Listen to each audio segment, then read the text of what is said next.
At kaugnay na balitang yan sa CIDG, dumiretso si Senator Jinggoy Estrada matapos lumabas ang kanyang warrant of arrest sa kasong plunder. At live mula sa Camp Crame, may umarangkadang balita si Christian Bascones. Christian, ano latest dyan?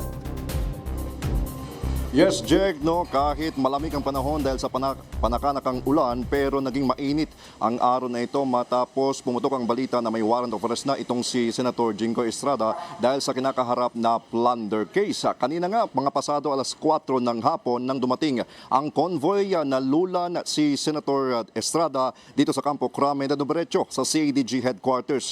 Naging mahigpit ang seguridad dito kasi may mga kasama tayong mga media kanina na nakipagbunuan para makapanayam sana itong senador at makuha ang kanyang pahayag.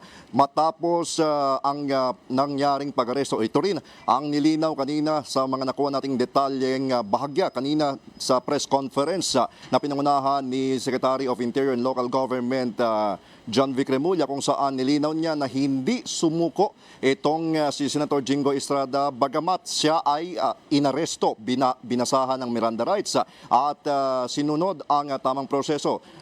Sinabi ni itong si Secretary Remulla na nagkaroon pa sila ng bahagyang diskusyon rin, pati si Senate President Alan Peter Cayetano, kung saan muli na namang iminungkahi ng Senate President na huwag arestuhin sa loob ng Senate premises itong senador. Pero hindi o pumalag itong si Secretary Remulla at sinabing natuto na raw sila sa nangyari noong pagtakas nitong si Senator Ronald Bato de la Rosa, kung saan naging kumbaga nagkaroon ng pahintulot mula sa mismong Senate President. Nirerespeto daw nila itong Senate Protective Custody, pero ngayon sa tamang proseso lang sila dadaan, kaya't diniretso na nila ang pag-aresto sa naturang senador na humaharap sa kasong plunder.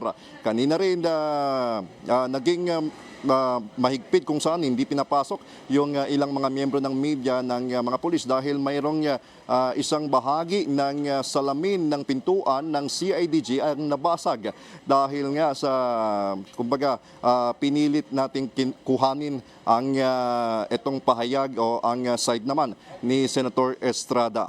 Samantala, Jack, kakatapos lang nitong press conference ni Secretary John Vic Remulla at kinumpirma kanina rin ng Sandigan Bayan 5th Division Clerk of Court na sa Quezon City Jail sa Payatas ikukulong itong senador. Matatanda na nakapiit din sa nasabing kulungan si dating Senator Bong Revilla na nahaharap din sa kasong may kaugnayan sa manuwalang flood control projects. At kanina rin kinumpirma nitong si Secretary John Vic Remulla na nandito rin ngayon sa CIDG itong si former DPWH Secretary Manuel Bonoan dahil sa kaparehong kaso. Pero ito daw si Bonoan ay sumuko sa mga otoridad. Jack? Christian, ganito, no? Linawin lang natin, ano yung tamang term? Sumuko ba siya or inaresto?